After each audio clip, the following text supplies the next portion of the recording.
Good morning, everyone. We are welcome to the Board of Elections board meeting. We are waiting for a quorum, so please be patient with us and give us a few more minutes. Thank you.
Good morning and welcome to the Board of Registration and Elections regular meeting this Thursday, September 9th, 2021. This meeting is called to order.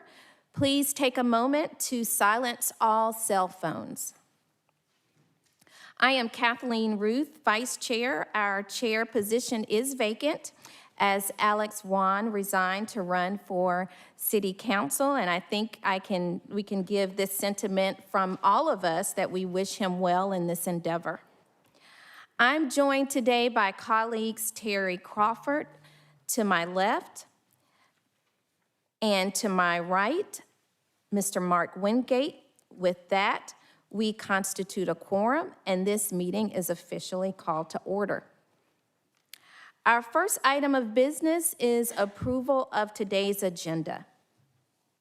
And I think we have a motion. Yes. Can you, there we go. Sorry.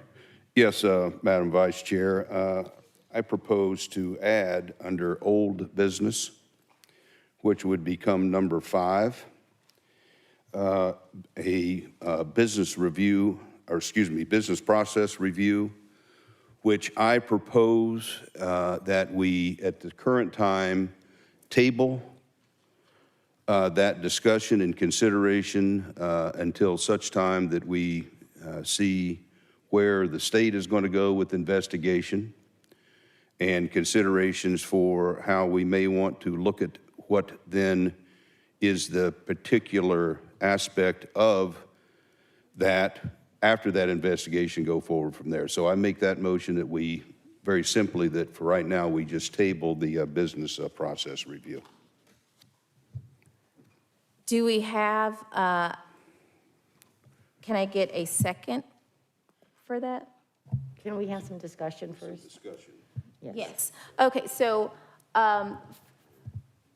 first of all, I think we should just add it to the agenda when we get to that point after we move forward and cover the communication. We can have discussion and then motions. So with that being said, do we have a second to add the business review proposal to the agenda? Yes, I'll second that motion. So it's been motioned by Mr. Wingate and seconded, and it will become agenda number 5. We also need to add to the agenda, yes. Oh, sorry, yes. Bear with me, this is my first meeting, so, yes, so all in favor say aye. Aye. No abstentions, ayes have it. Great, thank you. Now we're gonna add, I move to add a call for the East Block special election. That's under new business. That would be under old business. This would be agenda 6. So may I have a motion? I make a motion to add the East Block to our agenda. I second. It has been motioned by Ms. Terry Crawford and seconded by Mr. Mark Wingate. All those in favor, say aye. Aye. No opposing and no abstentions. This motion moves, and we will add the call for the East Block special election will now become agenda 6, item 6. Now, may we approve the agenda? Madam Chair, I make a motion that we approve this amended agenda. As amended? As amended? Second. It has been motioned by Mr. Mark Wingate, seconded by Mr. Johnson, and all those in favor say aye. Aye. Aye. Any opposed? No. The agenda is approved. Now we're going to move to our second item on the agenda, which is communications and public response. Citizens are allowed to voice requests, concerns, opinions during the communication and public response portion of the meeting of the Board of Registration and Elections. Before speaking, each participant must obtain a speaker's card from Ms. Mariska Bodison. fill out the card and return it to Ms. Bodison prior to the beginning of the meeting. Speakers will be granted up to 2 minutes each. I have in my hand 5 cards, and I will call you by name. Would Julia Adams please come forward?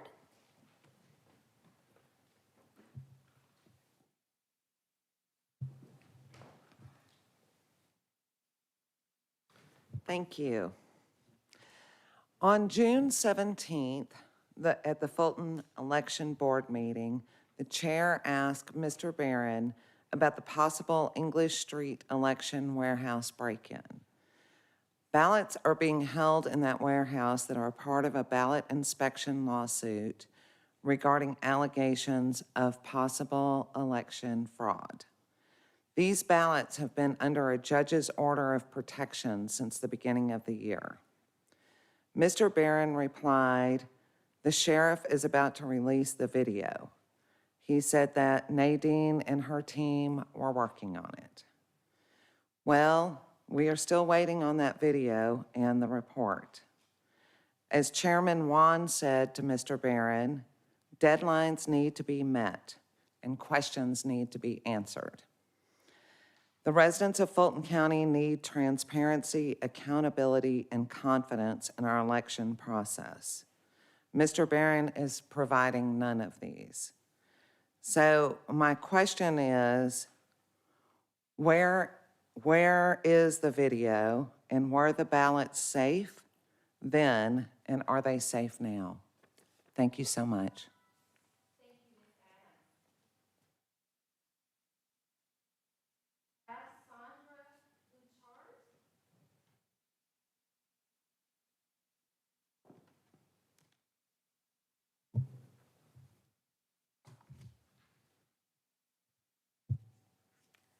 I am a resident of Fulton County. I'm a legal voter. I feel like the integrity of my legitimate vote has been robbed from me. Not only from me, but from everybody who believes in free and fair elections.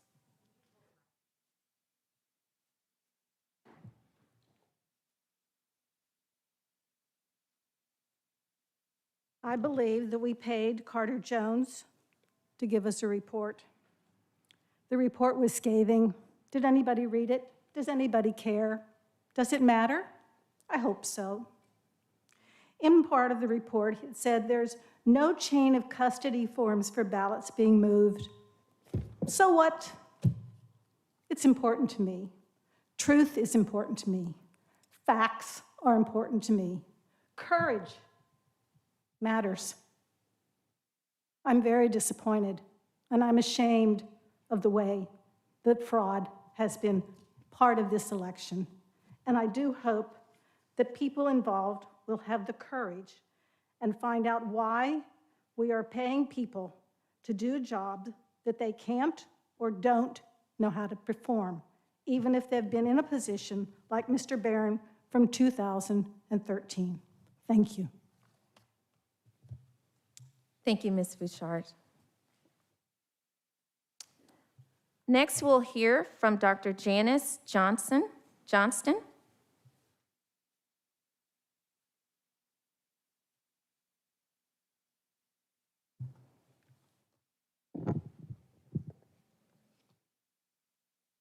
Thank you, Acting Chair Ruth and other board members. Thank you for the time to speak. I'm Dr. Janice Johnston. Here we go again. Problems in participating as a poll worker in Fulton County. I have poll managers telling me that they need poll workers. I have calls from good residents of Fulton County calling me to say that they tried to get hired through the Fulton County website with absolutely no response. I have good residents call me from Fulton County who have applied unhappily through Happy Faces temp agency that have not received a response after the first call. I know that these folks are qualified, eligible, and willing to work. They're doctors, lawyers, and other upstanding residents of our county. But Election Group Consulting is hired, but ACLU has real-time live access to eNet, our voter registration database. What is the problem? Who is leading this department? Who is running the show? This is a chronic and seemingly unending sign of a dysfunctional election office. Mr. Barron has had 8 years in control of Fulton County elections, and he just can't seem to get things done. It is more than overdue for Mr. Barron to move along and hire someone that can run a fair, transparent, secure, and community-supported election department. Thank you. Thank you, Dr. Johnston. Now we'll hear from Naya Corsten.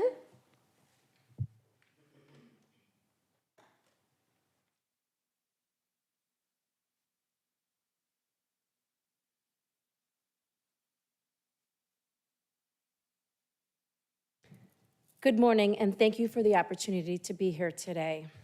Dr. Johnson, I'd like to add, I am one of those individuals that never received a call back to volunteer and work as an election worker for our Fulton County elections. I'd like to think that my qualifications render me the opportunity to do so. But these are my original comments today. I am not here for selfish or partisan purposes. If we learned one thing during the last election cycle, we have room for improvement. Some of us felt like victors, and some of us felt like victims. And regardless of our political affiliations, we can find common ground in one goal. Our votes counted in a fair and factual election process. Our collective goal, as outlined in SB 202, is to ensure that the state of Georgia assumes control of our county elections and to once again fire and remove Richard Barron, as highlighted in the thorough internal audit conducted by the Office of the County Elector a couple of weeks ago.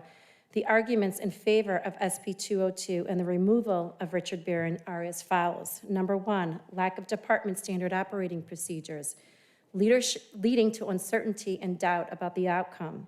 Inconsistent procurement procedures, leading to invoices that were paid before a purchase order was ever received. Number three, untimely payment of invoices.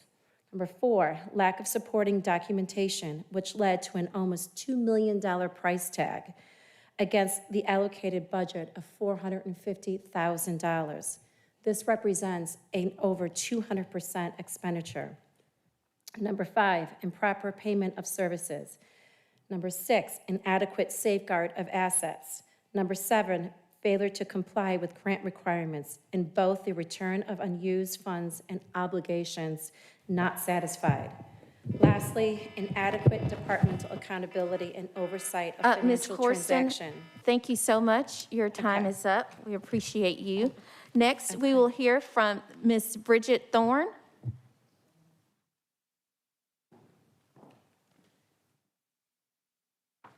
Hello, everybody. Last meeting, you had a discussion on the horrific financial audit report. It seems you want to give the public a perception that it's all good. It was all COVID-related. We're working on it. We'll fix things. Well, it's not all good. I hope the public reads the actual report. There are basic management 101 failures. Barron has been here 8 years, and he doesn't even have the basics down. This is our tax dollars and your responsibility. Dr. Ruth, you asked about finding 4. Barron was quick to tell you Happy Faces was not involved.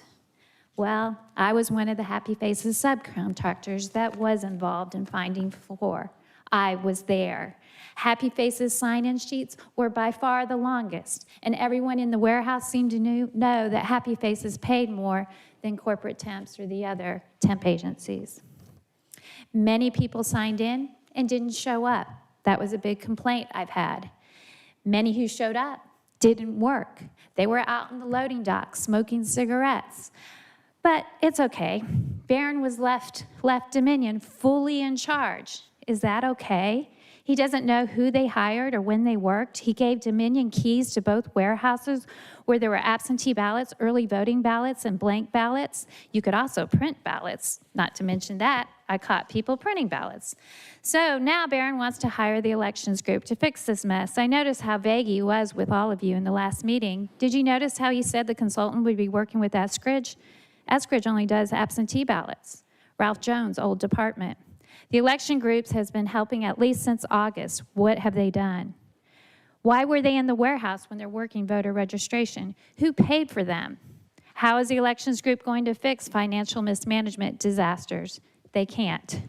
How is the elections group going to fix the warehousing equipment allocation and inventory management? They can't. They don't specialize it, but they do specialize in audits. Thank you so much, Ms. Thorne.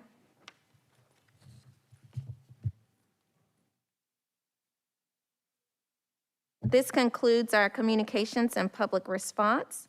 We will now move to old business and approval of minutes for the regular meeting, August 12th, 2021, and the executive session meeting, August 12th, 2021.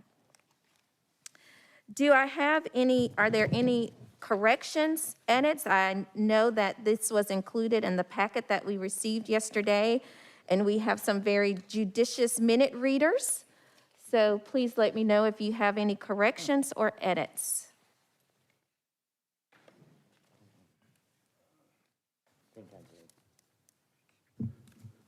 Madam Vice Chair, I apologize, I wasn't here at that meeting. I did try to listen back into and, of course, read the minutes. I just want to point out, and maybe there's a reason for that, but in the minutes under item number 4 for the monthly operations report, it indicates in here that 11,770 registered voters were removed from the roll effective on July the 28th. That number, as I went through the balance of our board materials, that number is in conflict with a later reported number that was 11,714. For the record, I just want to make sure that that is a stated number that is correct. Are you speaking of the list that was sent last night? No, Ms. Crawford, it was, I thought I had it here and I wrote it down, but, oh, you know what? Where's my monthly operations report? That's where it's at. Just so that monthly operations report for, excuse me, for August indicated that there were 11,712 that were removed on July the 28th. And like I said, in the minutes, it got reported and stated in the minutes 11,770. So I'm not picking here, but just so that whatever it is that was official, that we're making sure that that's number stated correctly, because but trust me, it does become very important. It should be 11,712. Okay. Just so that's, Board Secretary, just so that that record's clear for these minutes. So is that needs to be changed in the minutes? I would suggest, again, it's up to the board, but I would suggest that then that correction that I've indicated be addressed in the minutes of this meeting. I make a motion to correct the figure. I want to clarify what so on page 2, are you referring? Yeah, Mariska, as the director just stated, the correct number was 11,712 that were removed effective on July the 28th, 2021. Shamira actually has, Yeah. she can explain that 11,712 number. Yes, so thank you, Board. The spreadsheet that was provided to you guys last evening, there were a total of 11,712, but for the people that were only a part of the NGE process, that number is the 11,700 and I believe it's 8. 11,770, Shamira. So the report is pulled with everybody on it, but only the people that were canceled in regards to the NGE are the 11,712. So there were other people counseled, but they were not a part of the NGE process. Okay, then let's just make sure the minutes reflect So- that clarification. Yes, and I'll also get that number verified so that we can, or if you take a look at the report, you'll see that some were NGE and some were other council reasons. I hear that, and that's fine. I would just then suggest that we just have that clarified in these minutes. that, Okay, you know, thank you. Whatever they are. Okay. Thank you. Thank you. So that's one correction. Is there, or added clarification needed on the on designating the NGE reason for that number, for the removals? Do we have any other corrections? Well, before we leave, just for clarity, the 11,770 is correct, right? So yes, the total is 11,770, but only 11,712 of those people were a part of the NGE process. There were other people being fine. counseled for other reasons, but NGE 712, Okay. 11,000. And that's what you'll clarify. What you're saying is, even though that's the total number, you want to break down under here. Sure. To show the differences. Sure. That's what she just explained. I know what I'm saying. This technically is not wrong. You just want further clarification. I think that's what we just stated, yes, sir. Well, I'm trying to make sure we understand because the chair just said something differently. That's all I'm trying to get is a clarification. Well, then I'll let you have that I discussion. was trying to. But anyway, Madam Chair, so basically this number is technically correct. Okay, It's just a matter great. of adding another bullet. Clarification. Yes, okay. So the motion is to add additional clarification on the 11,770. Okay, we don't. Okay, so we'll add that. Thank you, Ms. Bodison. Are there other corrections or edits to the minutes? No. Great, so the minutes for the regular meeting stand approved. Now let's look, are there any edits to, Did you get executive session minutes? pardon? Executive session minutes? I was going to the executive session now. Okay. And then we can, yeah, let's vote on them all together, yeah. Any corrections or edits for the executive session meeting, August 12th? No. Great, so I am hearing no corrections or edits. So we have do I have a motion to approve the minutes for the regular meeting and executive session meeting with just the clarification on the NGE for the regular meeting? So moved. Thank you. It has been moved by Mr. Mark Wingate and seconded by Aaron Johnson. All those in favor, say aye. Aye. No opposing and no abstentions. The minutes have been approved as indicated. Next, we will move to the next item of business, which is the monthly operations report for August 2021. And we will now hear from Director Richard Barron, and I know that you have other members of the staff that will be providing reports as well. Thank you. Yes, I'll go through the monthly operations report and then specific questions. Some specific questions can be updated or answered by staff. The municipalities completed qualifying. The candidate information has been forwarded to the SOS. The deadline from the Center for Election Systems for everything to be in is September 10th. There are some cities that have had candidates that have withdrawn, so we're trying to get all that information to them by tomorrow. You will see some proposals on today's agenda that will decrease the number of election day polling sites to 257. We had some polling sites that were unable to serve this fall. We have 8 locations for check-in locations that are confirmed. Nadine is trying to get one more location approved by tomorrow, so that is pending.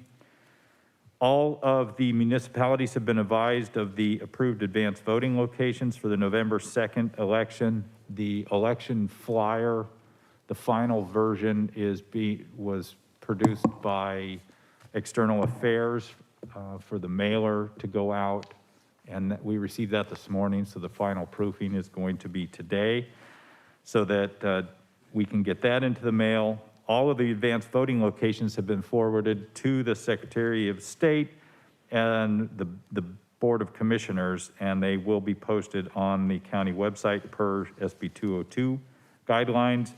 Advanced voting training began on the 7th. Advanced voting training will include absentee ballot drop box procedures for the 8 assigned locations where those will be available to voters to drop off any absentee by mail ballots. Logic and accuracy will be conducted at the EPC and the Hateville warehouse. We will have observation areas at both locations. The Hateville warehouse will just be storage and the actual LNA work will be ongoing at the EPC. And that begins September 17th. On September 10th, there will be an announcement of LNA in the AJC.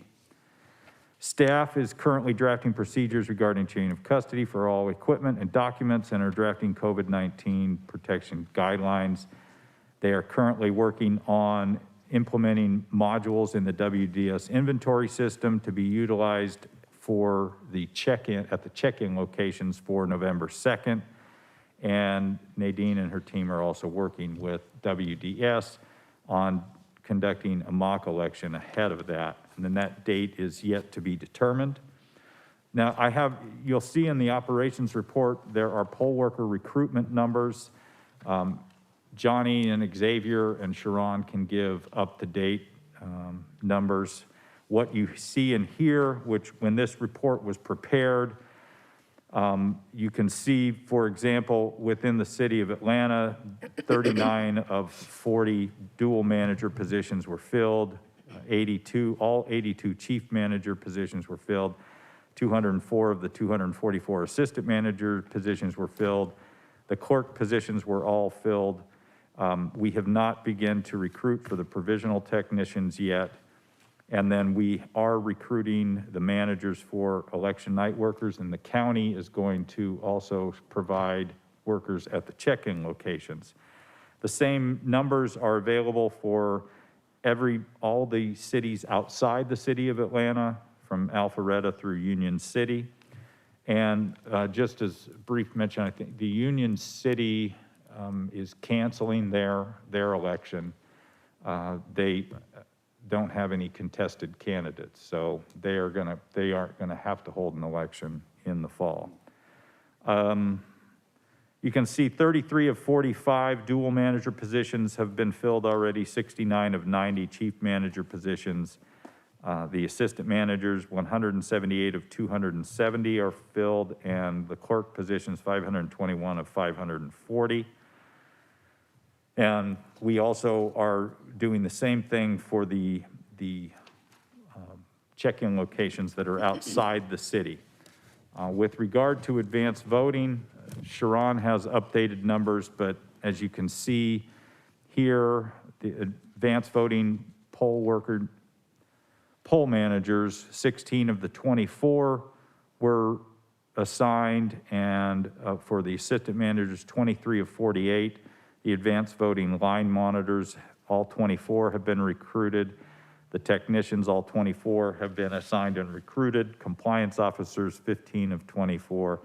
The clerks, 40 of 96. And security, all those positions have been recruited.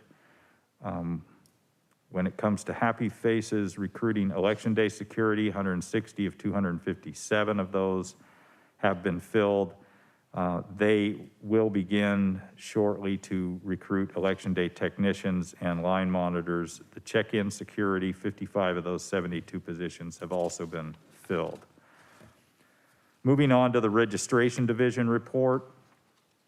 We've received 64,758 applications this year, 8,875 voter applications in August. Currently, we have 849,513 total registered voters in Fulton County. 824,319 of those are active. 25,194 are inactive.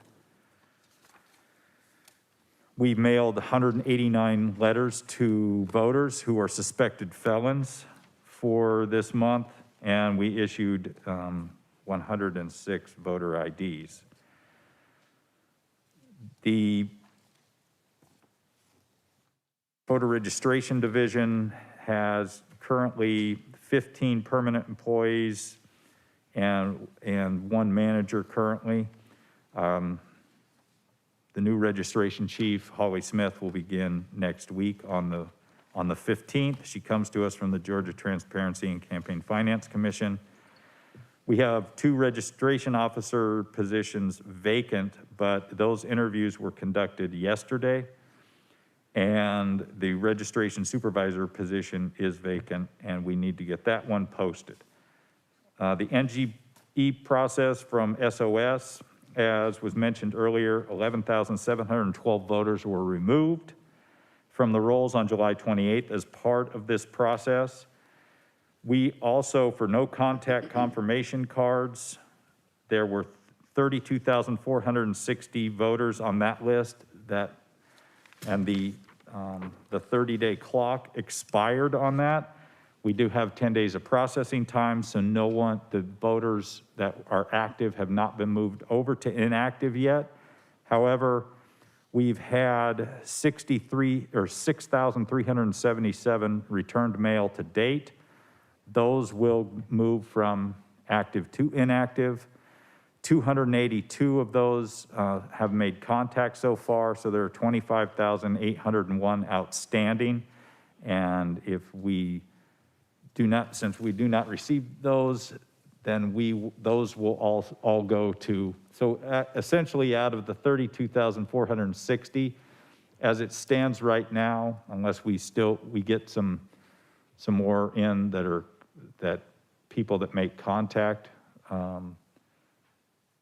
all but 282 will move from from active to inactive on the no confirmation mailing that went out in August. With regard to the administrative division, we have the registration officer. 2 positions were existing, as I said earlier. September 8th, we held those interviews. Registration chief, we have selected Holly Smith. The absentee ballot manager, we made the selection for that. That's Mariska Bodison. She will begin on September 22nd. We did do the interviews yesterday for absentee officers, and then we will be scheduling the absentee supervisor interviews soon. Financial systems manager, those interviews will follow today, beginning at 1 o'clock after this meeting. Voter education manager, we have extended an offer to a candidate on that one. Information systems manager, those interviews will begin on September 10th and continue into next week. We need to post the registration supervisor position. It is an existing position, and then the executive assistant to the director will also need to be posted.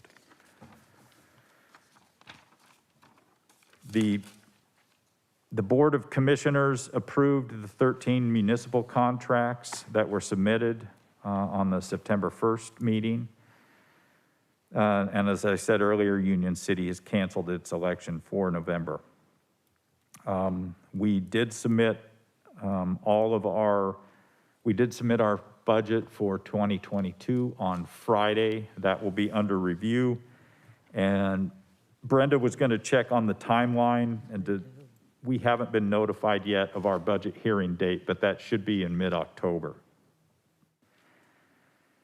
And then we have a number of voter education and outreach events that are happening. As you can see, we had some in August, and we have some upcoming in September on the 13th, 18th, 19th, 22nd, and 26th, as well as on October 3rd. The VEO plan has been submitted. We submitted that for final approval with recommended revisions and edits, and we've been working with external affairs going forward with that. One thing that Jessica produced this morning will be a SB 202 quick reference guide, and that just needs to be proofed today for the final version to go up on our website and then made public. And that is all I have, and we can take questions. Great. We'll now open up for questions. I'll start with Ms. Crawford. Mr. Barron, have we seen the budget that's gone to the commission? We will get that to you. I will have Brenda send the budget to the board. Okay, if I can ask, I would like to request that any request for money that goes to the commission, can we run it past us first Okay, sure. so we can see it? Thank you. Is that it, Ms. Crawford? Anything Yes. else? No, that's it right now, Okay, thank you. great. I'll move to Mr. Wingate, to my right. Director, I've had several queries concerning Happy Faces and the onboarding process. I don't know whether it's worked well or not because we don't have any relative stats in terms of those that we submitted as potential candidates. We don't know the status of that at all. I've had probably 3 or 4 emails stating that when they applied, I think it's, as some of our residents have stated, that there was no return phone calls, and this went on and it never communicated. Some of those that did, it was reported that they were taking up to an hour to do some kind of an IT test. I'm not sure I know what that is. I haven't seen it. But they said it was certainly a lot more complicated, for this position than it should be. And I just want to report that just so that whatever it is, it can be worked on if there's something that can be done. I don't think that we want to try to, looking at the numbers that we still have to fill, it looks like we need to try to ratchet that up to me so that we can get these positions filled. So whatever y'all might have can work with Happy Faces on to streamline that process or bring it back into something that's seems reasonable in terms of testing somebody. I think they would appreciate that. Why don't I just finish out, then we can move on to Mr. Johnson. Have you selected a date for the mock election? With the inventory system? Yeah, well, the LNA and The LNA begins September 17th. 17th. Yes, and that'll go on until conclusion. And from that, I think, that you had listed in here that then a mock election will also be conducted, date pending. Right. That is to test part of the WDS inventory system for check-in. Yeah, we're gonna test out the new inventory system with the mock election, but that date is pending. But it will strictly be just to test that system. We're gonna implement some portions of it in check-in, so we can see how make sure we're receiving back supplies, but we're gonna give you the date as soon as we get that set up with the vendor. But your mock election certainly is going to include equipment that's been through LNA. No, this is It strictly won't. to test out the inventory system. Just, okay, all right, just inventory. Okay, got it. All right, thank you. All right, real quickly here. Director, running back to this 32,460 mailings that were done on August the 2nd. You don't have to answer this right now, but can we ask that you do a complete breakdown of what has been returned, what has not, and those reasons if returned, did we actually remove anybody from the active list, if you will, because they are not in the county or they're not in the state any longer? Just so we have some kind of an idea, the breakdown of what this exercise actually did in terms of providing change. Doesn't have to be done today. I'm not, just saying if we can. Just going to ask Shamira, do you know on the report that we get from the state, the final report, how it breaks down the numbers? So no, that report does not entail the actual breakdown. But what I have taken the initiative of doing is we hand counted and counted on our machine. So far, we do have 6,377 that are return mail. Okay. So right. They are return mail. They will be moved into the inactive status. We have received 282. Out of the 282 that has made contact with our office, those people are still registered in Fulton County. Their confirmations have been processed and they will remain in the active status. There are 25,000, what's my ending number, Rick? I'm sorry. 25,801 that are outstanding. That are outstanding. So we are expecting those to come back, but should they not, they will be moved into inactive status. But what I will do is have a more detailed report as far as, like you're asking, Mr. Wingate, who's still in Fulton, who has moved out of state. But I can assure you, the current 282 that my office has processed, they were all still in Fulton County. Okay, well, that's good. That's good. Yes, sir. Again, the 6377 number, if I heard correctly, they were then moved to the inactive list. So I just want to be transparent. As of right now, they have not been moved into inactive status because that 30-day clock did end on September 2nd. But in speaking with the state and everybody in the state, every county in the state observes this 10-day processing period, it will not end until the 12th. So that spreadsheet that you guys received last night in regards to the NGE, there will be one pre-populated for the no contact confirmations as well. It's just that I will not have access to it until the 12th. Yeah, it sounds like you're still in the process of actually processing all of That this is through. correct, So yes, sir. when people like me ask a question about the 6377, you're not really sure yet because you haven't processed it all through. So some of the 6377, it makes sense to me, are out of county or moved out of state that responded. So the 6377 has not. Return mail is mail that just came back and it never touched anyone's hands or residence. Thanks for that clarification. So they're in a box with a 2-year retention date. That's what we do with return mail. Okay, got it. So those are not necessarily those that responded. They did not respond. I took it as return, meaning you got some response from. Oh, so my apology. that's my fault. 6377 is return mail, meaning that the postal office was not able to get it to So the they got residents, returned to so you it came undeliverable. back. Got it. Yes, sir, Okay. undeliverable That mail. helps. I'll say Okay. that next time. And then the 282, when I say process, meaning we actually touched the application, the voter filled the confirmation out. Yes, Okay. sir, thanks for that clarity. Still residents. Okay, got it.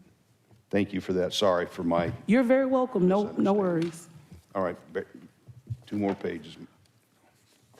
Go right ahead, take your time, Mr. No, Wingate. no, I got to get going, so I got to get moving here.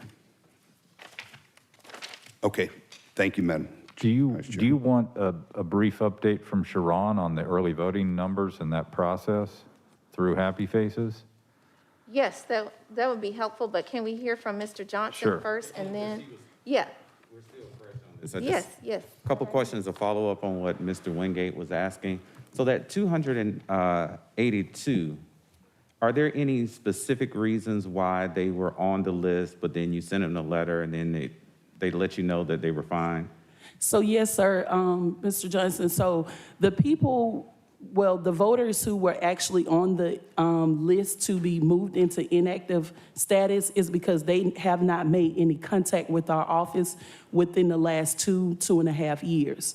So they basically were placed on the list because their voter participation history is not current. So we're just saying, hey, are you still there? Would you like to still be registered? So just to make a point of contact with them. So I'm not really sure why they, have not made contact with our office, but 282 people did say, hey, I'm still here. I would like to remain registered, and possibly I'll be getting out to vote sometime soon. And I think the important thing to remember about voters that move from active to inactive, those voters still can vote. That is correct. So if they go into the precinct and vote, that is a point of contact, and they will be placed back. So even if they move into inactive and then they go and vote in the municipal election, their record will actually be updated by the state and move back to active. So just touch bases with us, basically. And forgive my ignorance, how many cycles before a person is considered inactive? Inactive, that's a good question. I do not have that definite answer for you, but I can get it for you. In speaking with the state, our liaison, she did tell me that people received inactive confirmations because we have not heard from them within the last 2.5 years. 2.5. So I'm thinking 2.5. Okay. But I will be certain about that. 5 is for the council. Yeah. Well, Okay, so 2 about general 2.5. yeah. Okay. On the election, on the list last night, it said they had not made contact with the state within 2 general elections. So that's the NGE. Those are the council. You guys have not received the inactive just yet. So it's 2 separate processes. The spreadsheet from last night, Ms. Terry, thank you. That is for NGE. Those people were moved into council, but the inactive is different from the NGE. And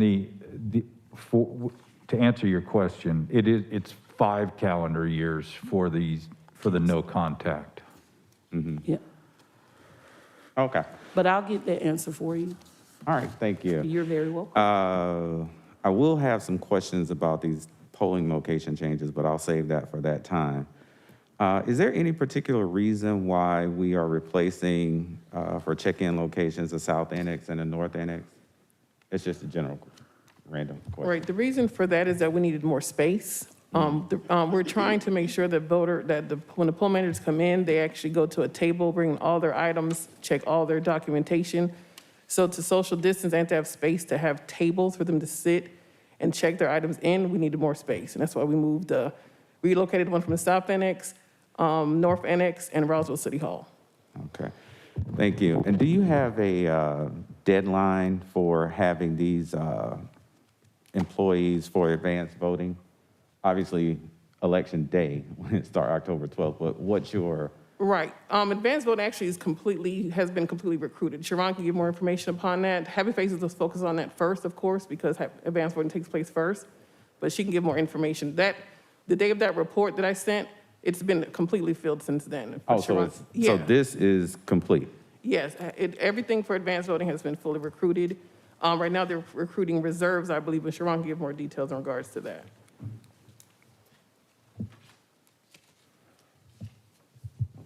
Hi, good morning, board members. Good morning. I'd like to apologize in advance of anyone who has been inconvenienced with the processing of Happy Faces. Mr. Wingate, in reference to your concerns, you talk about our candidates not being contacted, but I and Happy Faces will take your concerns seriously, and we will provide a detailed report of everyone who actually applied off of your list in reference to the phone calls that they contacted Happy Face in reference to the online submission of interest. Based on the list, on my schedule for the early voting, we have actually started training yesterday for the EV managers. All the positions are filled. We needed 24. staff, EV managers for early voting. That's complete. We also needed 24 staff for compliance officers. That is complete. Training for compliance officers is actually Friday and Saturday. We needed assistant managers. Those positions has been complete. So assistant managers requires us 48. So I went over, right now we have 24 EV managers, we have 24 compliance officers, and we have 48 assistant managers.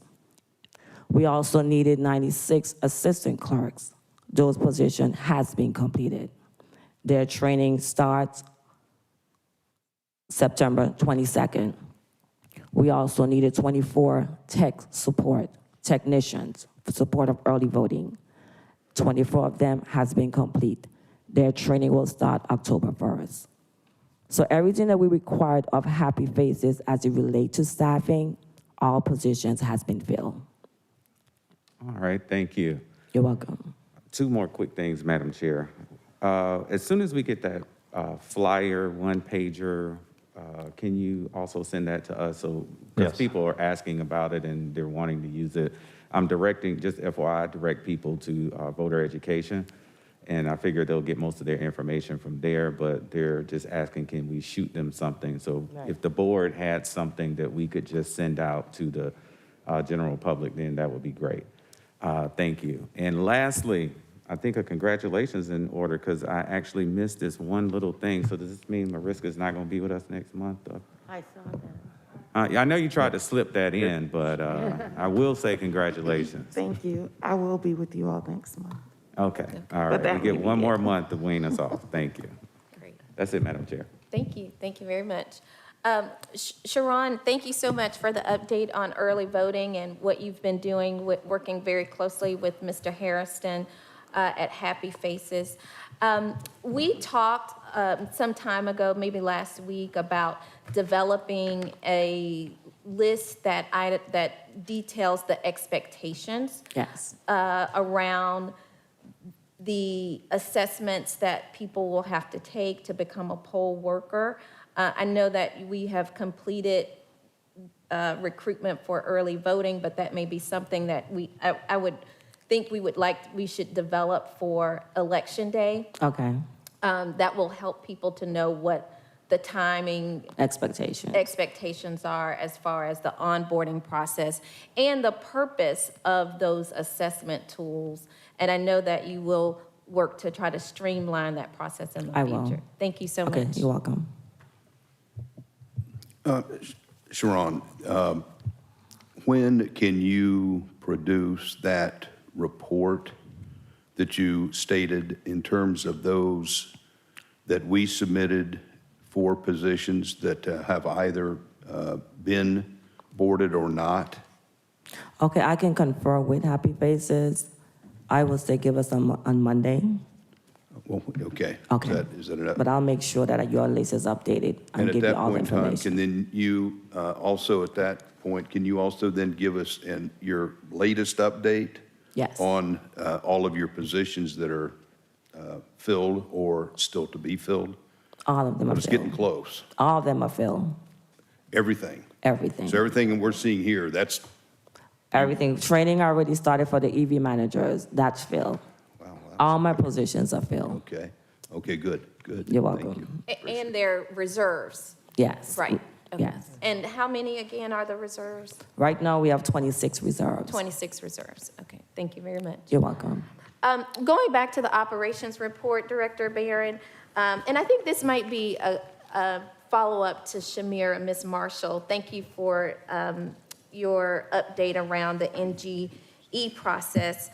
Is it possible in our future reports, because this is something that's going to be really important going forward, if we could have a table like we have for the on page 5, something similar to the registration division, or page 6? Really, it would be something similar to page 6. And I know some of this information may not be applicable to that process, but it would be helpful. There's a lot of numbers that were provided to us, and some of those we don't have physically in our report. I just want to be clear, thank you, Dr. Ruth. So you're asking for, as far as the NGE and no contact processes, any reports that we have, you would like a breakdown, for example, like on page 5 or 6? Exactly. Say, still in Fulton, moved out of state, didn't make contact? Right, exactly. Okay, yes, ma'am, I think that would definitely. be very helpful to us. Okay, will do. Thank you. Yes, Mr. Wingate, it would be helpful. Samira, one last question. The 25,801 that have not responded, how much more time is given? And if there is no response, what do you do with those 25,801? What happens with those? So today is September 9th, and on September 12th, if they have not responded, what will happen is the state will then move them from active status into inactive status. Our office will not have to do anything. Those people their status will change to inactive because they did not make contact within the 30-day time frame, but I just like to say 40 because there's a 10-day processing period. So on September 12th, all of the people that have not responded, they will be placed into inactive status. Inactive, okay. So All right, thank you. Currently, of the 32,460 that were mailed, 282 have made contact. And so those are updated. The remainder will go into inactive unless we process something in the next 3 days. Now, are we moving those, or does the state move them? The state moves them, yeah. Thank you. I want to go to page 9 under the Administration Division. Can you talk a little bit about the registration officer? There are 2 existing positions. Yeah, those 2 positions they're basically do all the data entry Okay, okay, those in are, voter registration. okay, great, thank you. And I had another question around the LNA. So the testing will occur on what date?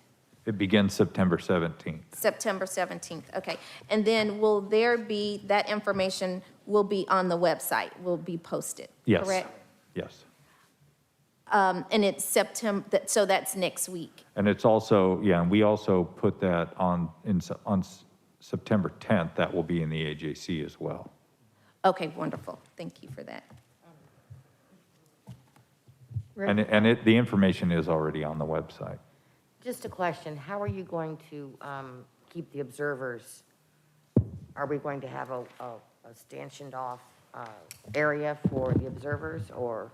Nadine's setting that up, so I'll let her Yes, answer we that. have rented the metal barricades. So those are going to be in place, and there's going to be clear signage to say where the observation areas are. Good, thank you, ma'am. Now I would like to go to page 10 under voter education and outreach update. So there are a number of upcoming events that are happening. Can you talk about how these places were selected? And then are you working closely with the liaisons that we suggested to provide additional help around voter education to make sure it's equitable across the county?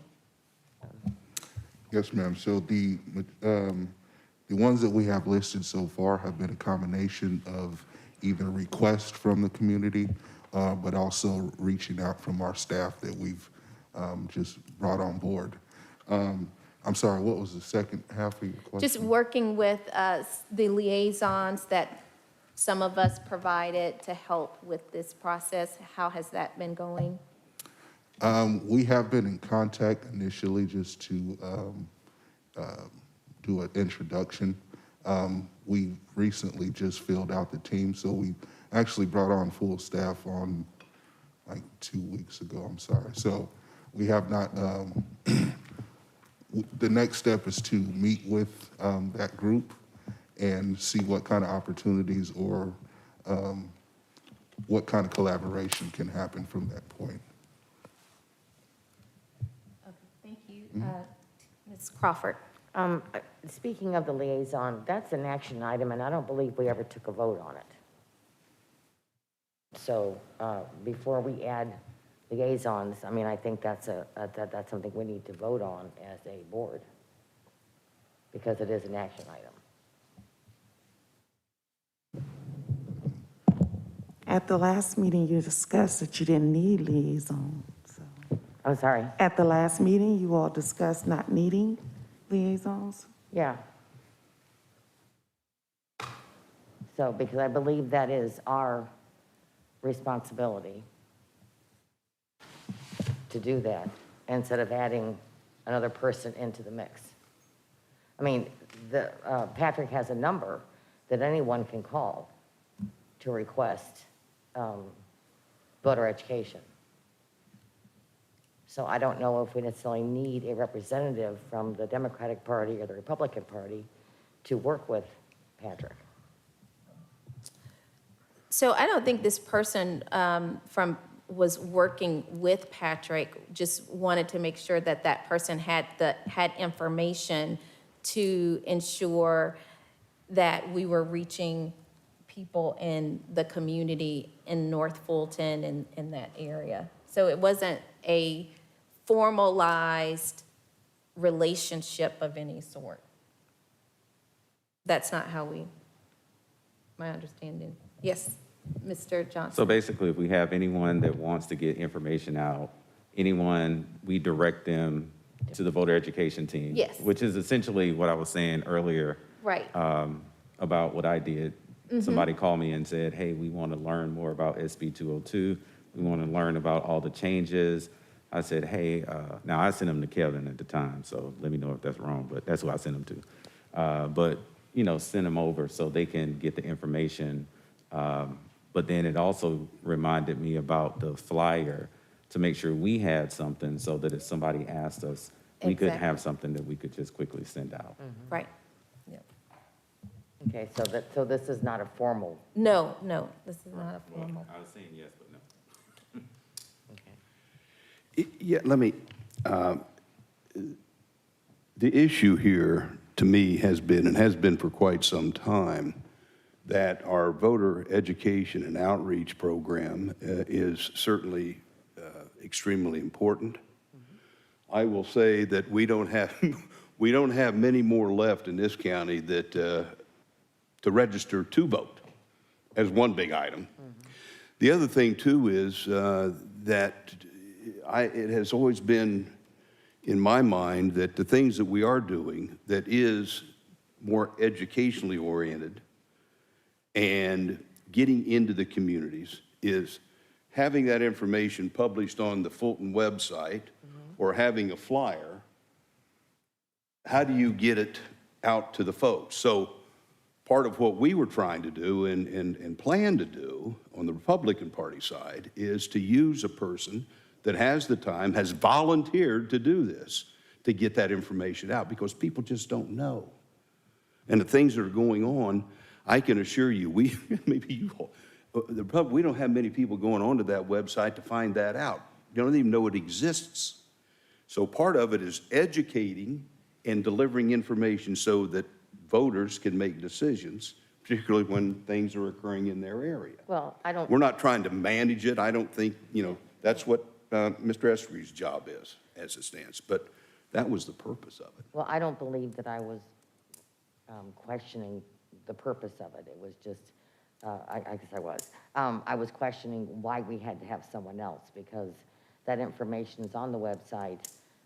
People contact me, I give them that information, and so and we have set up, Ms. Crawford, I don't outreach. disagree with that, and at all. My point is that having, at least on our side, in our thought process, having an extension and somebody that purposely made sure this information got broadcast to our base was where that mainly was coming from. Mainly. Not to be a part of it, not to be telling people what to do, where to arrange it, but, when the information comes out, then our person would then take that forward and get that information to thousands and thousands of people in the county. Now, if there's statistics, from website hits that show, that people are going in to get that information from the website, then, I certainly would relax my thought process. Well, But I it's not don't so much- think that's the case. It's not so much that, Mark, as it is that we set up trainings, if you want to talk about parties, we set up trainings in areas throughout Fulton County. And that's something as a party that we have done. So, my concern is adding another person for Patrick to have to, work with. Yeah, and I don't think that, that's not the purpose to have Patrick work with that person, but just to provide information so that we can get that out to our voters. So like right now, I don't know, we don't have a toolkit yet. We've talked about, I know there's been conversation about the development of the toolkit. Look at Miss, great, okay. There we go.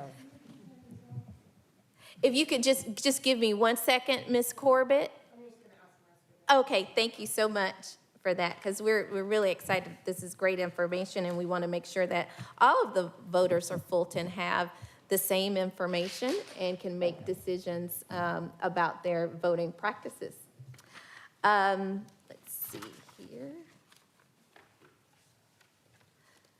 Do we have any other points of discussion around the operations report before we move on to Ms. Corbett to give us an update on the communication toolkit?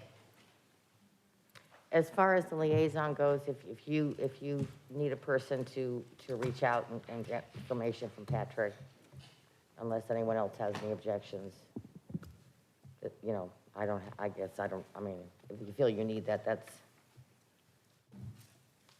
You're That's fine. fine. You're fine. Thank you, Ms. Crawford. Mr. I Jones? just send them to get the information, so Yeah. that way we're sure that they're getting the same information. So any group, all groups that call me or say they need the information, we send them straight to Fulton County, to the elections office, so they can all get it themselves with it. So. Yeah, there was no purpose at ever here, Ms. Crawford, to change the information or input to the information. It was certainly a person then would take that and disseminate the information to a broader spectrum of voters. Okay, I did not say there would be. Right. Let me add just one more thing, and I think maybe a thought in this whole thing is that when you start giving people titles, they have a tendency to expand that title more than it may need to be. So if I come down and say, and I'm not saying that this person will absolutely do this, I'm just saying to avoid the possibility that a person say, well, I'm the liaison, I need this information. Patrick, I need this. Rick, I need that. Everyone, this is what I need to do what I'm supposed to do. And I think that's one of the things, and correct me if I'm wrong, that we're trying to avoid, to give them another person another level of people that they're having to quote unquote answer to. Yes, and that person would not be answering to a liaison. That's an internal term that we just use. Yeah. There's no formal process. There's nothing written. There's no contract of any sort. It is just a term that we were using to identify someone that could help make sure that we get the information out to the voters. And so we will. No title is ever necessary. Okay, Ms. Corbett, thank you so much. Thank you. I just wanted to share a quick update with you all about some of the progress we've made So we, as you'll see in the packet, we have provided several weeks ago the elections team with the advanced voting flyer, and I will, I have an email up on my computer to send to all of you in the next few minutes, so you have it. On the next page, you'll see some of the updates that have been made to the website.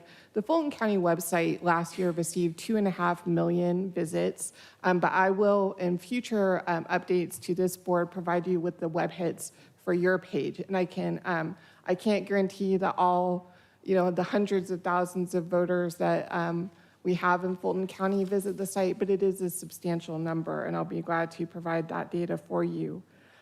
We have updated, as you see on the left, the logic and accuracy testing is one of the first things that you see on the page. We have also updated the content for early voting. The absentee ballot landing page has been updated with new procedures, as well as the Dropbox information. As you heard from Mr. Barron, we have provided a summary of the changes to voters for SB 202 for their review. There are some other observation opportunities in the election process, so we will be adding that information as well. And we've also talked about kind of the misinformation page and providing some data there. So those are some pending changes, but this gives you kind of a snapshot of the website. Those updates that we have made to the website have also been made to the Fulton Votes app, which I hope all of you have on your phone. We also worked with the elections department to update the graphics on the mobile voting buses, which previously said vote here on the side. Unfortunately, that is no longer legal, so they are now labeled as Fulton voter information buses. Some of the other documents you see in the packet were provided over the last week or so to the elections department for review, and we're awaiting their final updates. So the absentee ballot Dropbox locations, the absentee ballot flow chart, the key dates and deadlines for this election and the runoff, and the mailer that will go to all households. We have also been doing a lot of work with the department on updating materials for poll worker training. So you see some screenshots here of the poll worker manual and the early voting manager's manual. In addition to what you see in this packet, we've done some work creating videos, FGTV stories, press releases, and things of that nature. So just wanted to let you all know that upon the final approval of these pieces from the team, we do want to make sure all of the content is accurate. I understand that sometimes they're receiving updates from the Secretary of State's office, so it's very, very important that the information be 100% spot on accurate before we release it. So that's where we are, and we're glad to take any questions. Great, I have questions. Sure. Thank you so much, or more so comments. This is very helpful information, and thank you for organizing it for us. As it relates to the absentee ballots, Yes. that diagram, Yes. it would be helpful, and I don't know if there's a way you can address this. It says, congratulations, you voted. Mm-hmm. But they've sent the absentee ballot in to put it in the mail, but it won't be tabulated until when it really counts. I see. Do you So, see? to kind of clarify, So I'm just asking, is that they've voted? Okay. they have cast their ballot, but it Yeah, won't so be timed. I think it might be helpful to put some language about, Sure. when the vote will count, like the tabulation. Do you not? But we could. I think that might. Okay. I will talk to our team and see if that's something. I think the point is well taken. It is a lot of information. It is. It is Okay. a complex process, but let me just talk to them and see if they have any suggestions about how we could address that. And then for the forms, make sure you include your driver's license or other ID. So it might be helpful in that circle. So if we don't make the change around the tabulation and all that, I do think it's important to have examples of what those other pieces supporting ID information is. If a person does not have an ID, for the absentee ballot, there Right. are other supporting documents that they can include. That, you are correct. Part of the reason we did not do that is that they are explicitly spelled out on the application itself. But I think that's still something that, as people, part of the purpose of this document is to prepare people to understand what the process is. And so we'll take another look at that and see if we can clarify. But this is the kind of exchange that, you know, we've created content, designed it, and then we kind of go through this review. So it is, there's a lot of nuance to this information, or a lot of details, I should say, to this information. How often does the state make, do you get any, you know, heads up when the state's going to make a change? Because my office does not interact directly, I would have to defer to the elections team for that. Do you all get an idea? Are they done making changes? Are they finished making changes at the moment? Or are there changes still going to happen between now and November? It seems as though, since the conference should have ended all of the new information, unless someone on my staff has been in contact with them, but we were still getting updates up until the conference. Okay, all right. Thank you. Any other questions, Mr. Wingate? Ms. Corbett, Yes, sir. is there a possibility to add, under the Fulton Votes app, to add a button that would direct somebody who punches that button to the board meetings? It could certainly take them to the board meeting page. That's a great question. These meetings are live streamed through the website primarily, and so what we could do is add them to, you're referring to the live stream itself, is that correct, sir?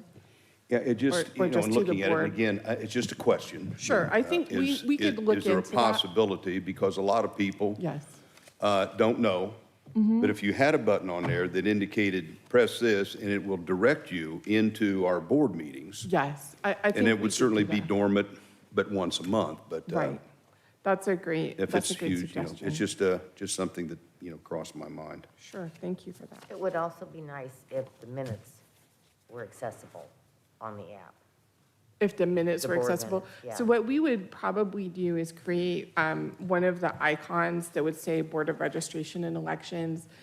Most of the content that's on the app is housed somewhere else, so it's kind of an access point to a website, whether it's ours or the Secretary of State's.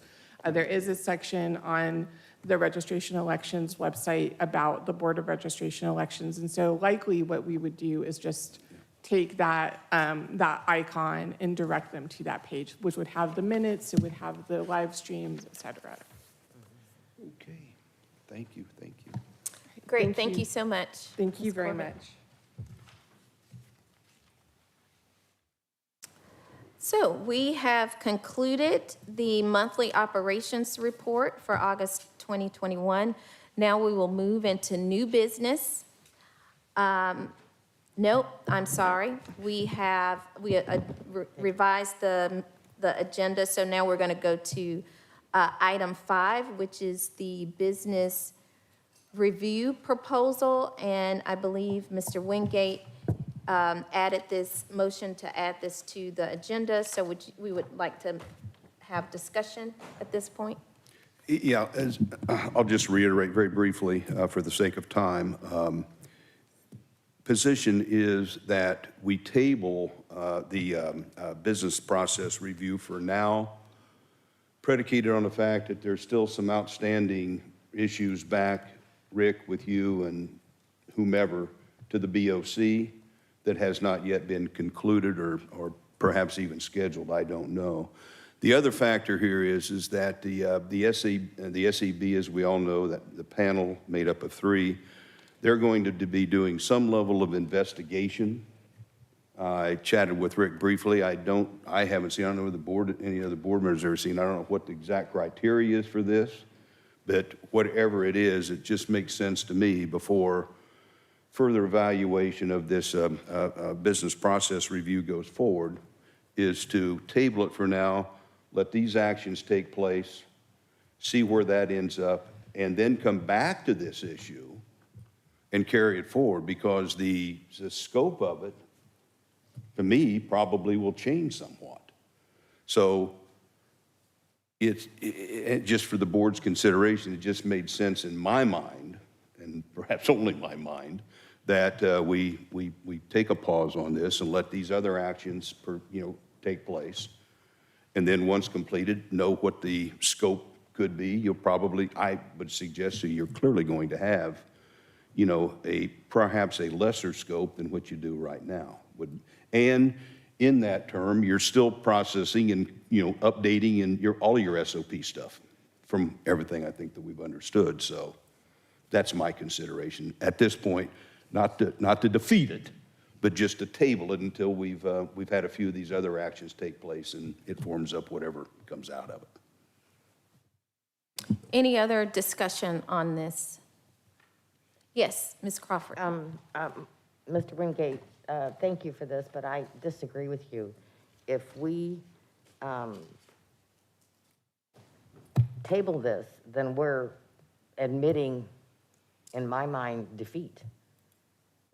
With or without a takeover, these processes need to be finished within the department.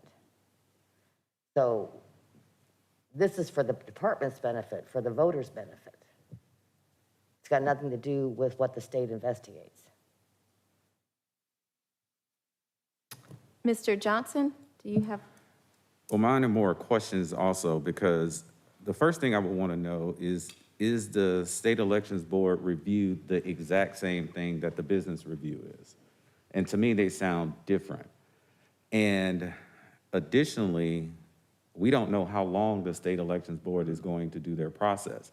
They've given no real timeline, and correct me if I'm wrong, Madam County Attorney, but they don't even have a timeline listed as to how long they're going to take.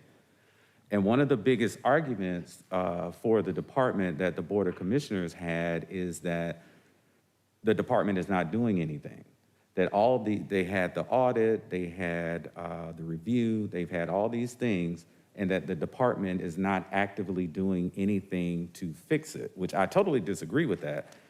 But I think if you put this off, that'll kind of towards Ms. Crawford's point, it'll say, well, we'll just sit back and wait and see what happens. Right. But in the meantime, what the department could continue to do is figure out the best ways, best practices, see how to make this department better regardless of what the State Elections Board says, because we don't know their purpose, we don't know their timeline, we don't even know their criteria.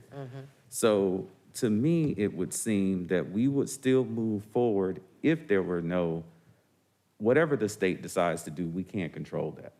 But what we can control is what the department does to self-fix. And fix for the voters of Fulton County. Exactly. So I've pulled up the RFP county objectives. And so there are a number of objectives here. And to your point, Mr. Johnson, I feel like the first 2 to 3 objectives, and I'll read them shortly, we've already achieved because we've convened a number of task forces to provide us with recommendations. And so County Objective 1 is to identify deficiencies and efficiencies within department operations. I feel like that's already been done. Like, we've had a number of task force that have been stood up to provide the department with those recommendations. To determine compliance and the effectiveness of current election, early voting, absentee ballot processes, policies, and procedures. I feel like a lot of that has already been done within the department. There are a few bullets at the bottom that talk about developing standard operating procedures, but then it's review chain of custody. We have a report that has been completed on the review of the chain of custody that has been done. It has been reviewed, and those deficiencies have been itemized, been determined. So to Mr. Wingate's point, this particular RFP, as it is written, does not get the department to the place that we want it to go, Yeah, in my opinion. yeah, and I appreciate that, Vice Chair. The other important factor here is that we have to refer back to the work that's been being done under the post-election plan assessment. According to what is reported, fundamentally, the objectives of that have been completed. So I don't believe, correct me where I'm wrong, but I don't believe that this particular completed work on plan assessment is necessarily reflected in the original RFP. Is that a fair point? We developed some of the language, but we had the work session in May with the board, and then worked with the county manager's office for the language, and that was also done in May. And there are things that have been completed since then, yes.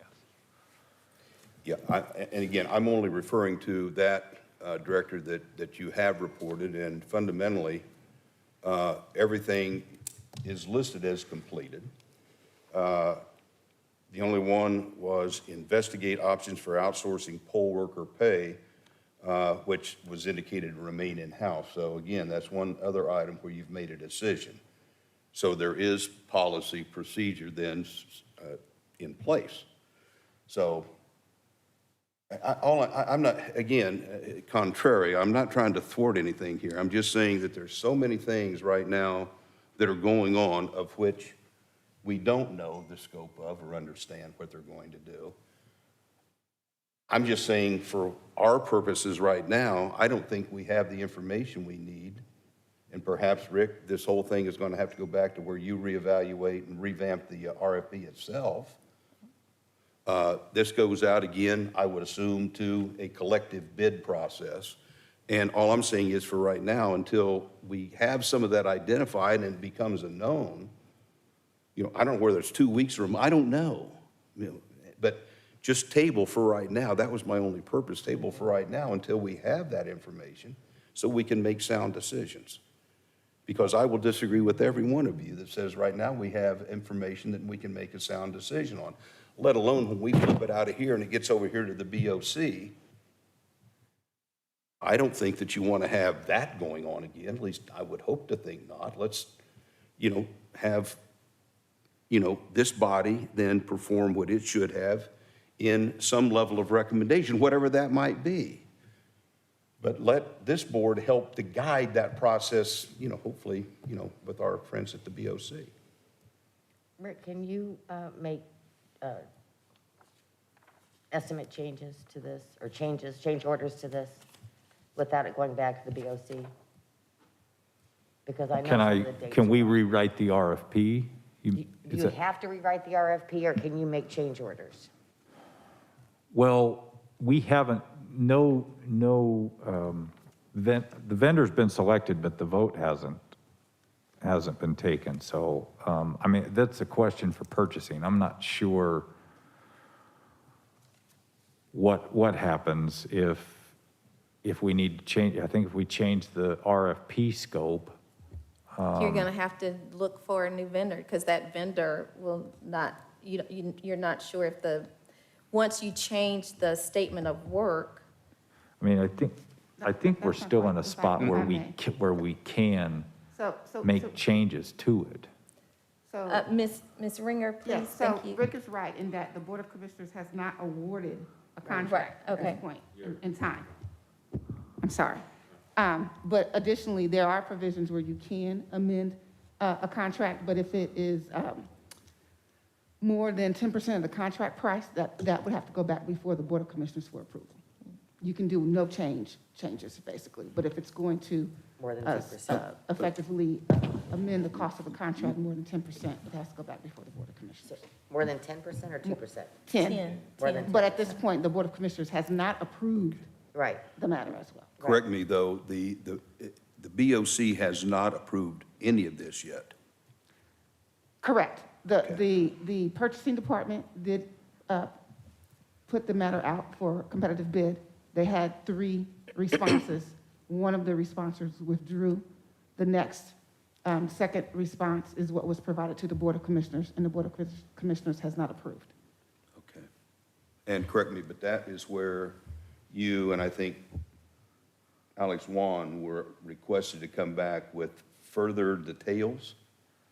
I didn't hear it. I just understand it from Two commissioners asked for, the board chair to come and set the case for why this business process review is necessary.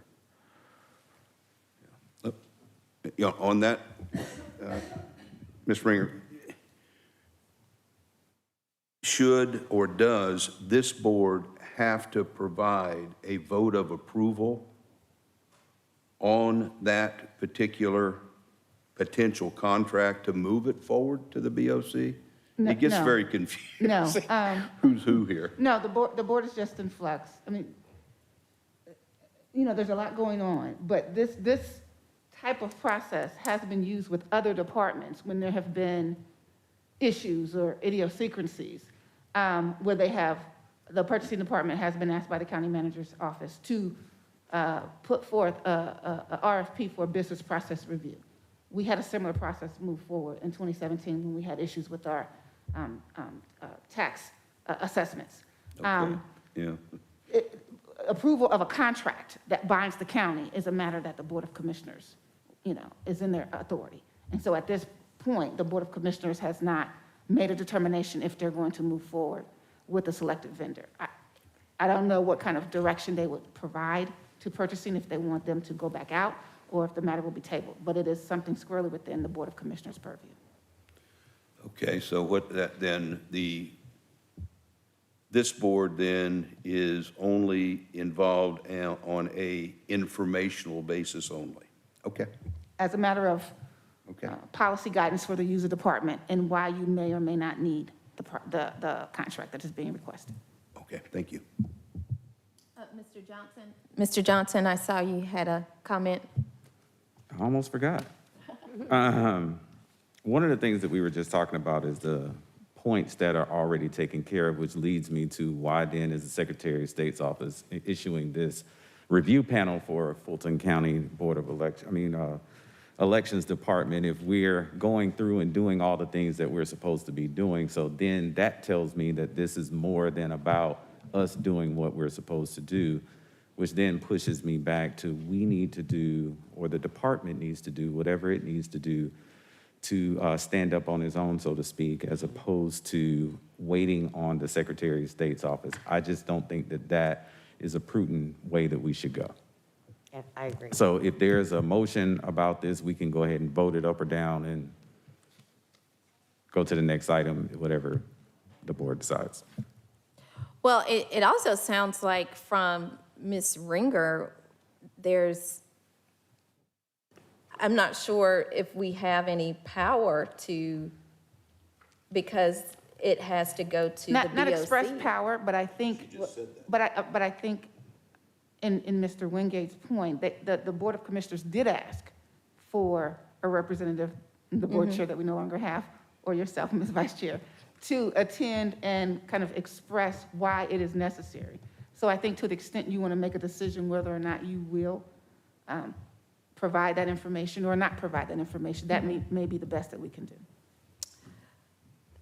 So my stance on this is, as this RFP is written, there needs to be some changes to the RFP if we are saying we want to go forward with, if some of the representatives on the board would like to go forward with the RFP as it reads now, it doesn't get the job done. Yes.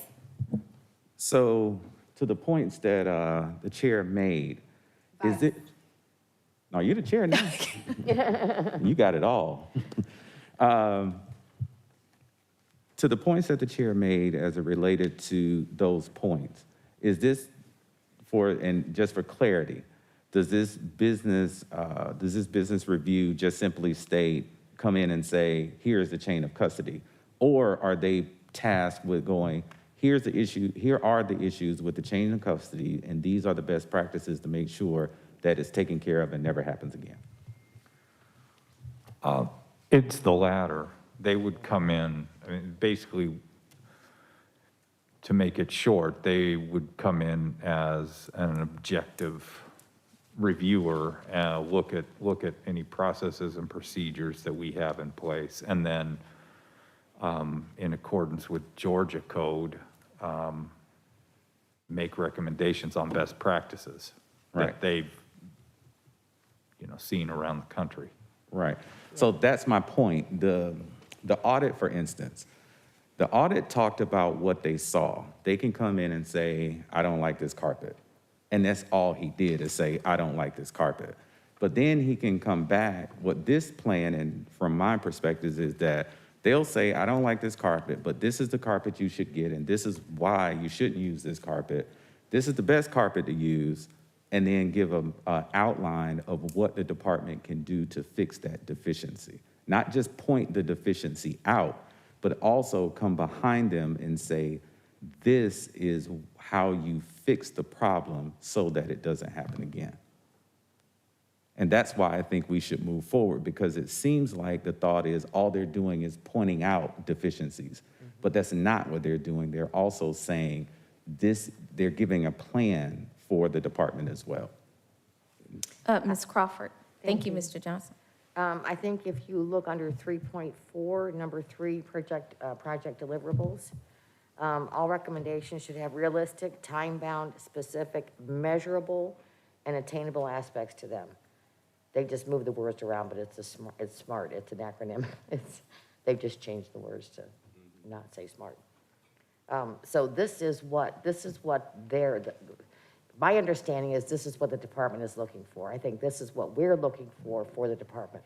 We need measurable metrics to show our changes. So the auditor, again, I agree with Mr. Johnson, the auditor is just pointing out things, not giving, it's like going to an attorney and all the attorney does is say, oh, you can't do this, you can't do this, you can't do this, but doesn't tell you what you can do. So I think it's beneficial for the department, for us, to move forward with this. Now, the timing does not coincide with the RFP. Now, I'm assuming that's an easy fix, Ms. Ringer? I would have to speak to our purchasing agent to see what we could do. I'm not sure if we're beyond the time period to do an addendum. I think we may be. Yeah, I think. I think the timeline can be adjusted by purchasing. They can go in and we can set new timelines. Yeah. But So, but this is what we're after, are measurable metrics for this department to show how we're doing. Well, I think by what Ms. Ringer's explained, that my motion to table this is moot. Because if there is only, if we're only information only recipients, then. But the board has asked, the Board of Commissioners has asked for information from this body as to whether or not, if purchasing is going to proceed and there's no request for purchasing to not proceed and put this matter back on the Board of Commissioners agenda, when it shows up again, if it shows up again, they're going to be looking for not just Mr. Barron, but for someone in a head position of this body to explain why the contract should be awarded. And you all need to make a determination as to whether or not you're willing to sit in that seat before the Board of Commissioners and provide them that information. Or if you're not, then let it be known to Mr. Barron, to purchasing and the county manager, that you don't want the item to move forward on the BOC's agenda again at this point in time. And I think it was, two commissioners specifically expressed the want of having somebody from the board come there. And I believe that, my impression was that at least 2 other BOC members wanted to hear from somebody from the board. If it's not, you know, from Mr. Wan, or now, in his absence, someone else. Did they take a vote? No, they did not Oh, take okay. a vote.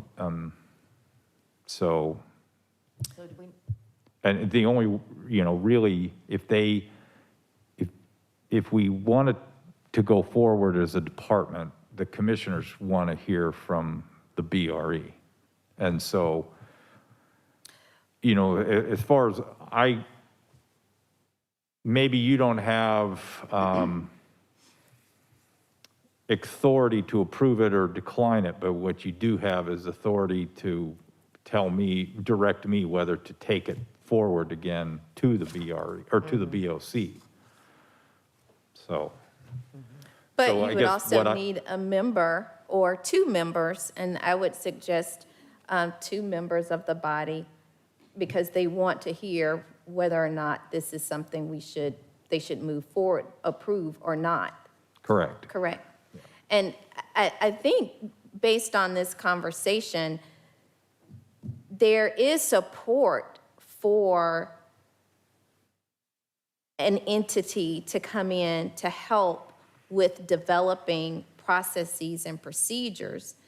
The question is, what, for me particularly, is whether or not this RFP, as it is written right now, achieves that.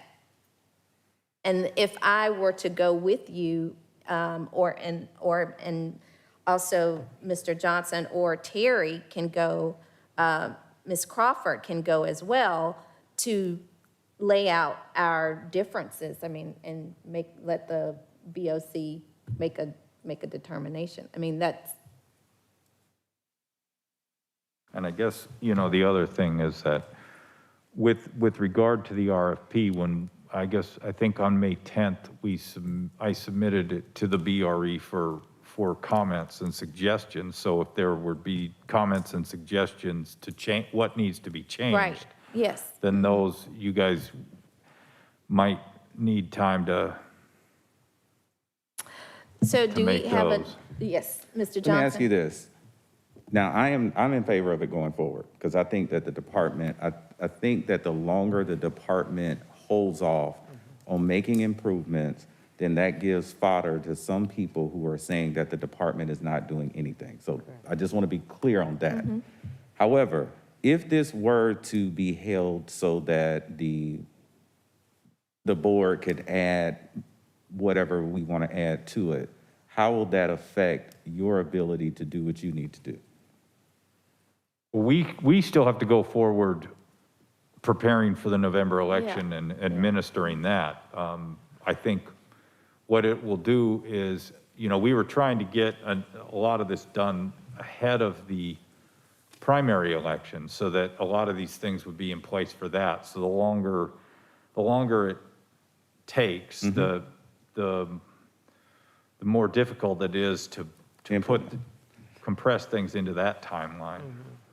And see, that's my issue with this whole thing. We've been talking about changes that the department needs to make, but then we don't want to get in the way of those changes. Right. If we hold this up, because we know it's some of the things that were said, I don't know if you all watched the meeting, but in my opinion, some of the things that were said were more political than they were factual.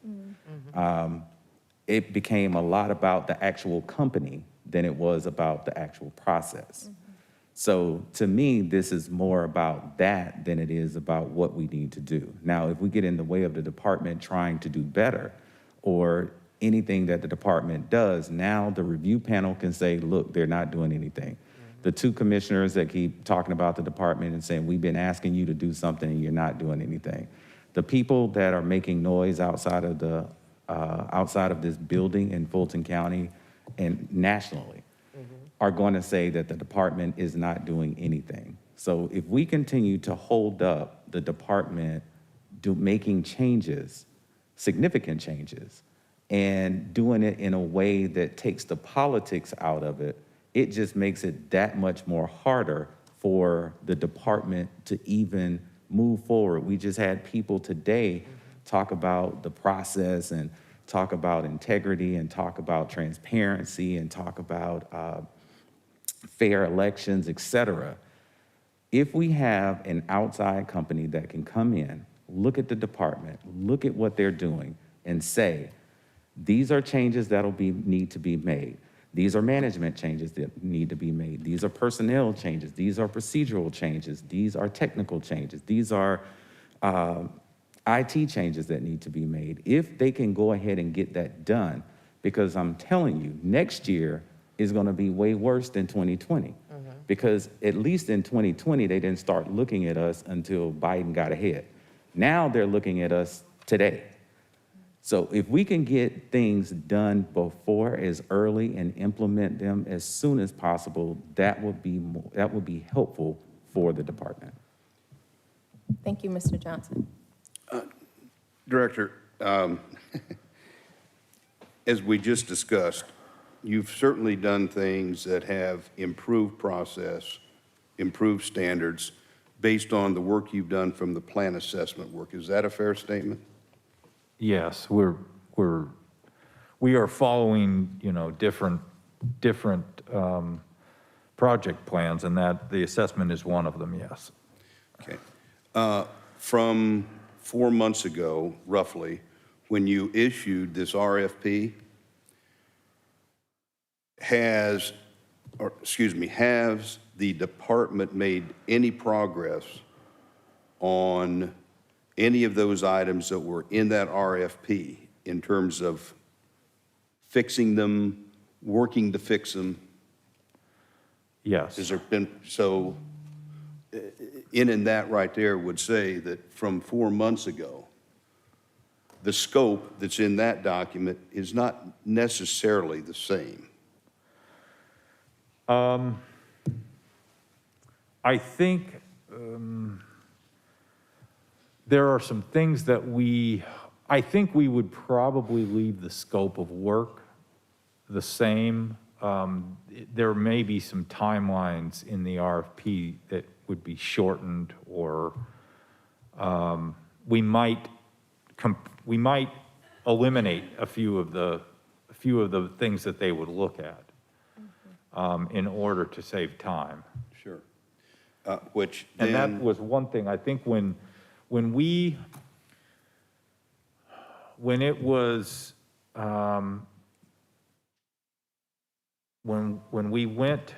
finished the language for it in May, and then it went out to bid, and then there was some delay because the original vendor that was chosen decided to withdraw. At that point, purchasing went back and negotiated some things, and they asked if we wanted, they asked what could we remove from some of the phases or change in the phases for them to look at in order to move that timeline around. And so I would have to look, but I think we deleted a few things out of a couple of the phases in order to make it easier for the next vendor, because of the time that had passed, to be able to complete those duties. okay, now, maybe I heard incorrectly earlier, but the original vendor that was awarded the contract, they rescinded? They weren't awarded the contract, but they were chosen, and Gartner came up as they were chosen to be the vendor. Right. And then after we received a letter from Speaker Ralston indicating he wanted the GBI to come in and investigate the November 2020 election, and then Gartner pulled out because they basically said it was too political for them to be involved. And they're a global consulting firm that are based here in Atlanta. What the indications are from purchasing is that there were originally 10 firms that expressed interest.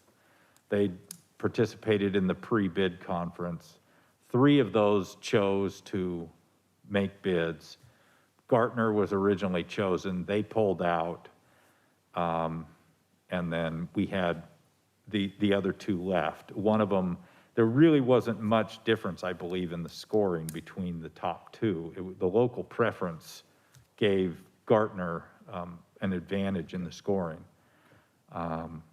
So I think at that point, elections group, purchasing went into negotiations with them, and then they were selected to go forward. And so that's where we're at right now. Then, with everything that we're talking about, Director, how long would it be before you can relook this and then make a determination if anything would need to be changed, or if everything that you've done so far can and should be taken forward? Well, if we want it to be on the BOC agenda for next week, as soon as this meeting's over, I have been directed by the county manager, we have to give them notice as soon as this meeting's over, whether it's going to be on next week's agenda. If we're making changes at this point, it's probably too late to make changes in the RFP for next week's agenda. We would have to go, the soonest we'd be able to get it on would be the regular meeting in October or the recess meeting in October. Well, And that's what we have. So October, and then the next month would be, you're saying if it's not on next week, it would be October? Yes.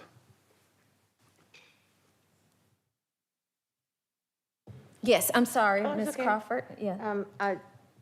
With what Ms. Ringer said, that there's a 10%, or maybe you said it, there's a 10% allowance in the RFP, or difference changed that doesn't have to change that being rewritten. That's whether it goes up or down, correct? Correct. So they could take out processes that they've already completed. Well, and that's why I need to speak to the purchasing agent, because technically we're not modifying an existing contract. So change orders is kind of a nullity of sorts, or a misnomer, in that we don't have an approved contract that we are moving forward with at this point in time. But I would think, since it's sitting before the Board of Commissioners, that's what we would be looking at. But I would want to follow up with our purchasing agent to determine that. Okay, because between that and the timeline. Yes, ma'am. Is what would be, because the timeline on this is, I had it. Originally, I think we April 30th. anticipated it being concluded by the end of February, and now we have moved it to the end of April. Yeah. But that was if it was approved in early August. So I think, this is gonna, either we move that timeline into next summer, or we cut some other items out and move forward to still complete it in April. Is there a scope creep factor built into that? Into the timeline? No, I don't believe so. It was basically, the items that were listed in that RFP, they would go through those. The only thing that they might be able to do is bring in more individuals to try to do things simultaneously. That that has a potential to disrupt more operations at a time if you have people all across. And unfortunately, I've not had a chance to listen to any of that you have gone through with the BOC, but my example is, if the contract, I guess, if I recall, is roughly $570,000, somewhere in that neighborhood, if you got a 10% scope creep, is that built into this agreement? Because, I don't know. I'm not, then do you go back and you got to go back to the BOC and say, hey, I need another 57,000, or whatever the number would be. Just pointing out. I see what you mean. For the purposes of you I think trying to you're deal with limited this. to what they approve, you're limited to that, unless you go back to make a change. to the commissioners at that time. Well, sometimes vendors like that will absorb X% of a scope pre-patch, because there always is some, because you don't know going in. Right. So I'm just curious, because if you had to go back over and say, hey, I need another 60 grand, whatever the number would be, that's, if you can try to avoid that, I would recommend you do. So do we, Yeah, so we need a motion. It sounds like. well, I more think we discussion, had yeah. the motion, I think we've had the discussion, I Yeah. don't think there was a second on that, so Yeah. I'm not sure where, your call, I mean, I'm not sure, where you want to take it. Go ahead, Mr. Johnson. I make a motion that we can move forward. If there are changes to be made, that we can do it later, but I don't think we should hold up the process. So my motion is to move forward. Do we have a second? I second. I think let's do a roll call vote on this one. So, Mr. Johnson, Yes. Mr. Wingate, And no. Ms. Crawford, Yes. myself, no on this one. So, and I do have to say that I'm not opposed to an RFP. I just think the way that this is written right now is not sufficient. It's not going to get us where we need to be. So we are at a split, a tie, and we do not have a chair. And we have a chair. The motion fails. Mariska, what was that? The motion fails. The motion fails. Motion fails. Yeah, motion fails. So I think that means move forward. There's nothing we really can do at this point, Yeah, right? there's nothing. Well, we still got to have somebody go to the board meeting. Well, yeah, but I think you can do that without, looking at this. You could go and I think, I at this think we could point, have I think we should have one representative from each party be at that meeting. well, and the only way, was this vote to, if it was not to move forward, then it won't be on the BOC agenda next week. Isn't that what the vote? Just, Well, Yeah, the motion didn't carry, so right, I believe that you Right. could tell them to put it on the agenda. Can he? I mean, the board did not make any decision by majority. So therefore it was like we didn't even Like we have the didn't have- discussion, Right.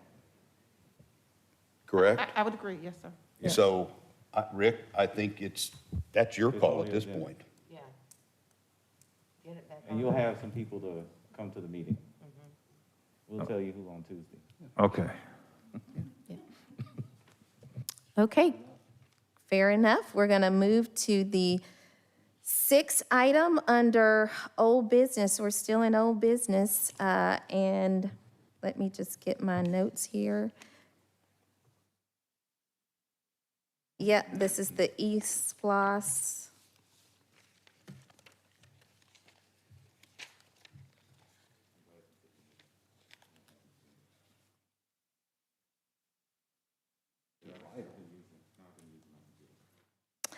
So this is a call, so notice is hereby given that in accordance with OCGA 21-2540, a special election shall be held in Fulton County for the purpose of submitting to the voters the following questions for approval or rejection. And whether or not a special 1% sales and use tax will be reimposed on all sales and uses in Fulton County beginning July 1st, 2022, upon the expiration of the current sales and use tax and continuing for a period of time not to exceed 20 calendar quarters to raise not more than $1,831,543,155.40 to be expended for educational purposes. So moved. It has been moved by Mr. Johnson and seconded, then, do we have a second? I second. Seconded by Ms. Crawford. All those in favor say aye. Aye. Aye. No opposed. This motion is carried forward. Okay, now we'll move into new business. Item 7, approval of polling place changes. Polling places 25.21, 26.21, 27.21, and 28.21. Ms. Williams, would you like to guide us through those polling changes, please? Yes, ma'am. Good afternoon, members of the board. We are requesting approval of 4 precinct changes. Notice of the pending changes were advertised in a legal organ prior to this meeting per election code requirements. If approved, all voters impacted will be notified of the change in location no later than 30 days prior to the election, the next scheduled election. For proposal 2521, precinct 10D1, Harper Archer Elementary. Due to student safety concerns, we want to rescind this change that was previously made and return the precinct to C.T. Martin Recreation Center. Proposal 2621, 10P, Harper Archer Elementary School. Due to student safety concerns, we want to relocate this poll to Jackson Memorial Baptist Church. Proposal 2721, precinct SC 16A and SC 33, Sandtown Park Recreation Center. We were just advised by the city of South Fulton that the recreation center will be undergoing renovations, so we want to relocate that pole to Sandtown Middle School. And proposal 2821, SC08C, Gladys Denard, South Fulton Library.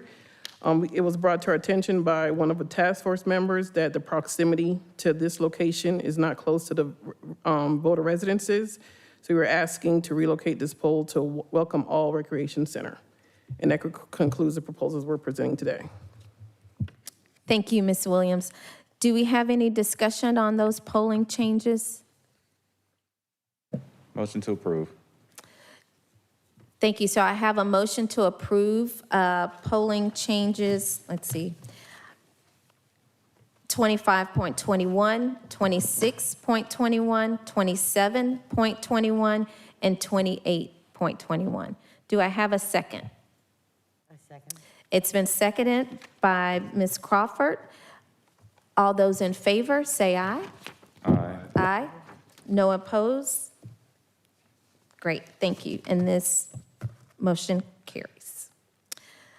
Next, we have an update on the Georgia Association of Voter Registration and Election Officials Conference that was held in Jekyll Island in late August. And a number of us attended that meeting, which was very informative. We had an overview of new legislation of SB 202, maintenance, list maintenance. Also, information was shared around the new electronic registration information center known as ERIC. And Rick, did you have any other updates to provide on that?